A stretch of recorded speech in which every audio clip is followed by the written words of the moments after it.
Viral aksi jambret ibu-ibu saat berbelanja sayur di warung. Seorang ibu rumah tangga di Palembang menjadi korban jambret oleh pengendara sepeda motor saat sedang berbelanja sayur di warung.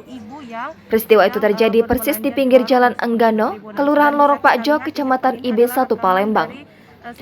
Aksi jambret tersebut terekam jelas kamera CCTV dan kini viral di sosial media sejak Kamis 25 Agustus 2022. Aksi pelaku terbilang nekat karena sama sekali tak menggunakan penutup kepala maupun wajah. Dalam rekaman beredar, nampak pelaku mengendarai sepeda motor metik jenis Honda Beat warna merah muda ketika menjalankan aksinya.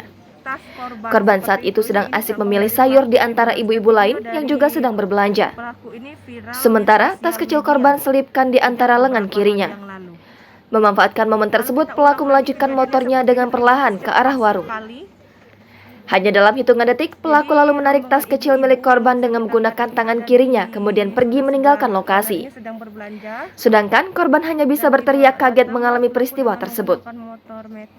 Menurut Mariam, pelaku sebelumnya sudah lama menunggu di pinggir jalan yang tak jauh dari lokasi warungnya. Tak menaruh curiga, Mariam tetap melayani pembeli seperti biasa. Berdasarkan pengakuan korban yang didengar Mariam, terdapat uang sebesar Rp500.000 di dalam tas kecil tersebut. Kata Mariam, peristiwa seperti ini baru pertama kali terjadi di warungnya. Meski demikian, dia tak menampik kawasan tempat tinggalnya itu kerap kali terjadi aksi jambret. Sementara itu, korban saat disambangi di rumahnya sama sekali tak memberi jawaban. Terpisah, Kapolsek Ilir Barat 1 Palembang, Kompol Roy Atambunan mengatakan pengejaran terhadap pelaku saat ini sedang dilakukan. Mengamati situasi dan langsung lari mengambil tas korban dan pergi ke arah luar. Ini tepatnya ada di Jalan Anggano, Kecamatan Ilir Barat 1 Kota Palembang.